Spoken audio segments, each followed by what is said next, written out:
दोस्तों, एक बार फिर से स्वागत है आपका मेरे इस यूट्यूब चैनल में। हेलो दोस्तों, नमस्कार।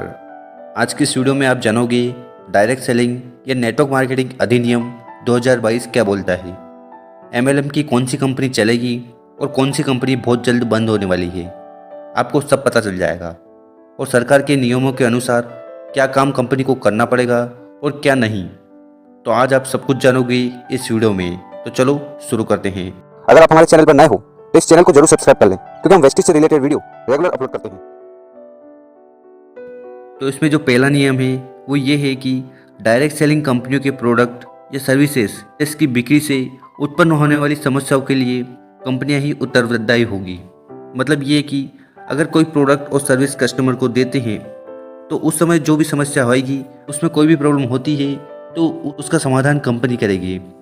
अब समस्या क्या होगी, जैसे कि प्रोडक्ट में खराबी, सामान समय पर न पहुंचना, रिफंड मनी, ये सब। नियम दूसरा नियम जो है वो ये है कि डायरेक्ट सेलिंग कंपनियों को उपभोक्ताओं की शिकायतों को 48 घंटों में स्वीकार करना होगा और 1 महीने के अंदर उनका निवारण करना होगा। कई बार ऐसी सिचुएशन आती है कि कस्टमर बहुत सारी परेशानियों को झेलता है। अगर किसी कस्टमर का नुकसान होता है और वो शिकायत करता है तो कंपनी को उसका निवारण बहुत जल्द से जल्द देना होगा। जो तीसरा नियम है वो ये है कि किसी भी डायरेक्ट सेलर को किसी नए ग्राहक के पास जाने से पहले उसकी पूर्व अनुमति लेनी होगी। तो अभी तक क्या होता था कि हम हमारे दोस्त और रिश्तेदार के पास पहुंच जाते थे बिजनेस प्लान को लेकर, और शुरुआत में उसके घर पहुंचने का कारण उसको नहीं पता चलता।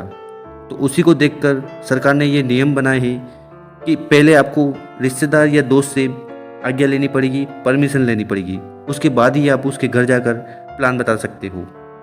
जो चौथा नियम है वो ये है कि बिना पहचान पत्र और बिना आइडेंटिटी कार्ड कोई भी डायरेक्ट सेलर किसी भी ग्राहक के पास नहीं जाएगा। मतलब कि अगर आप किसी को प्लान बताने जाते हो, आपके पास आइडेंटिटी कार्ड होना चाहिए, और ये आइडेंटिटी कार्ड आपको कंपनी की तरफ से मिलेगा, जिसमें आपका नाम, आपकी कंपनी का नाम और उसमें सारी डिटेल मेंशन होगी। तो ये आपके पास होना अति आवश्यक है। जो पांचवा नियम है वो ये है कि कंपनियों को मूल देश का उल्लेख करना अनिवार्य होगा। मतलब ये कि कंपनी जहाँ की होगी उसके बारे में लोगों को या ग्राहक को बताना पड़ेगा कि ये कंपनी किस देश से है। साथ ही पैकेजिंग नियमों का भी पालन करना होगा। पैकेजिंग के नियम ये बोलते हैं कि आप जो प्रोडक्ट और सर्विस दे रहे हो तो उसकी क्वांटिटी के बारे में आपको पैकेजिंग के ऊपर मेंशन करना पड़ेगा, लिखना पड़ेगा। जो छठवां नियम है वो ये है कि प्रत्येक कंपनी अपने सभी डायरेक्ट सेलर का रिकॉर्ड बनाए रखेगी, जिसमें उनका पहचान प्रमाण, पता प्रमाण, ईमेल और संपर्क जानकारी शामिल होगी। अगर कोई डायरेक्ट सेलर किसी कस्टमर के साथ फ्रॉड करता है, उससे मनमानी कर पैसे लेता है, तो इस कंडीशन में उस कंपनी के पास उस डायरेक्ट सेलर का रिकॉर्ड होना चाहिए ताकि आगे की कार्रवाई हो पाए। जो सातवां नियम है वो ये है कि डायरेक्ट सेलिंग कंपनियों को भारत में पंजीकृत होना आवश्यक है और इसके साथ शिकायत निवारण तंत्र स्थापित करना होगा। तो सबसे पहले हर एक एमएलएम कंपनी को जो सही काम कर रही है, जो प्रोडक्ट बेस पर काम कर रही है, उनको अपने आप को रजिस्टर करना होगा ताकि गवर्नमेंट के पास भी डेटा रहे उस कंपनी का। इसके साथ शिकायत निवारण तंत्र भी स्थापित करना होगा ताकि अगर किसी को कोई समस्या हो तो उसका समाधान जल्दी मिल जाए। आठवां नियम जो है वो ये है कि डायरेक्ट सेलिंग कंपनियां बिक्री प्रदर्शनों, मतलब कि सेल्स प्रमोशन के लिए अपने एजेंटों से उपकरण और सामग्री की लागत के लिए शुल्क नहीं ले सकती। मतलब ये कि सेल्स प्रमोशन के समय या फिर सेमिनार को इनवाइट करते समय जो पैसा हर एक डिस्ट्रीब्यूटर से लिया जाता है, वो ये कहकर कि सेमिनार चार्जेस है, इतना पेमेंट आपको रजिस्ट्रेशन करवाना होगा तभी आप ये सेमिनार अटेंड कर सकते हो, तो वो चार्जेस अब कंपनियां नहीं ले सकती। नौवां जो नियम है वो ये है कि डायरेक्ट सेलर पिरामिड योजनाओं को बढ़ावा देना और डायरेक्ट सेलिंग व्यवसाय की आड़ में मनी सर्कुलेशन स्कीम में भाग नहीं ले सकेंगे। तो गवर्नमेंट के नए नियमों के अनुसार वही कंपनियां अब चल पाएगी जिसके पास जेन्युइन प्रोडक्ट है और उन प्रोडक्ट से लोगों को लाभ मिल रहा हो।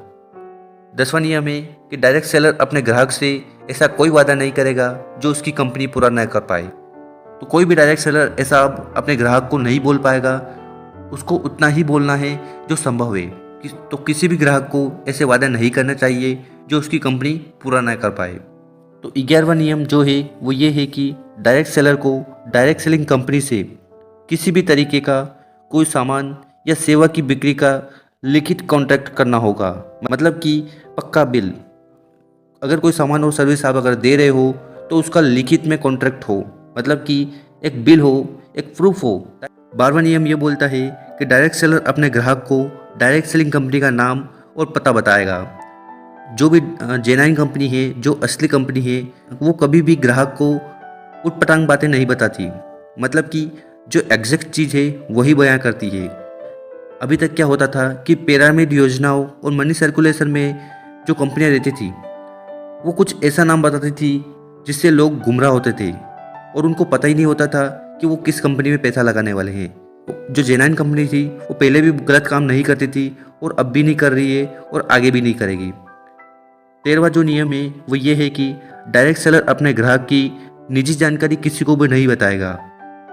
14वां जो नियम है वो ये है कि डायरेक्ट सेलर अपने ग्राहक की बिक्री, भुगतान, रिफंड और उपयोग की शर्तों के बारे में विस्तार से बताएगा। ये बताना भी बहुत ज़्यादा ज़रूरी है ताकि हमारा जो ग्राहक है उसको सारी जानकारी हो कि कंपनी रिफंड कब करती है, भुगतान कब करती है और जो टर्म कंडीशन है वो भी बतानी पड़ेगी। और 15वां नियम और आखिरी नियम वो ये है कि जो भी डायरेक्ट सेलर है वो ये सुनिश्चित करेगा कि ग्राहक को सही और वास्तविक सामान मिले। तो सरकार का 15वां नियम यही बोलता है कि आपको वास्तविक सामान अपने ग्राहक को देना है ताकि वो संतुष्ट हो और वो भी अपने आप बिजनेस को आगे बढ़ाए। तो दोस्तों ये 15 नियम थे। जो भी कंपनी इस 15 नियम को फॉलो करेगी वो एक जेन्युइन और सच्ची कंपनी कहलाएगी। और सबसे अच्छी बात तो ऐसी बहुत सारी मार्केट में कंपनियां हैं जो इन सारी शर्तों को मानती है और इन्हीं सारी शर्तों के अनुरूप काम कर रही है और अपना बिजनेस कर कर हजारों लाखों लोगों की मदद कर रही है। और जो फ्रॉड कंपनियां हैं जो लोगों को ठगती थी वो अब कंपनियां आगे नहीं चलने वाली है, क्योंकि वो इन नियमों का पालन कभी भी नहीं कर सकती। ना तो उनके पास प्रोडक्ट है और ना ही सर्विस। वो लोगों को सिर्फ बेवकूफ़ बनाती थी, जो कि इस नियम के आने के बाद वो कभी भी ऐसा नहीं कर पाएगी। तो कमेंट कर कर बताना कि आप किस कंपनी से हो और आपका लेवल क्या है, ताकि सारे लोगों को पता चले कि इस कंपनी में कितने लोग काम कर रहे हैं। तो उम्मीद है आपको वीडियो अच्छी लगी होगी। अगर ये वीडियो अच्छी लगे तो अपनी टीम के साथ ज़रूर शेयर करें ताकि लोगों को सही जानकारी मिले। धन्यवाद। जय हिंद, जय भारत। अगर आप हमारे चैनल पर नए हो तो इस चैनल को जरूर सब्सक्राइब कर लें, क्योंकि हम वेस्टिज से रिलेटेड वीडियो रेगुलर अपलोड करते हैं।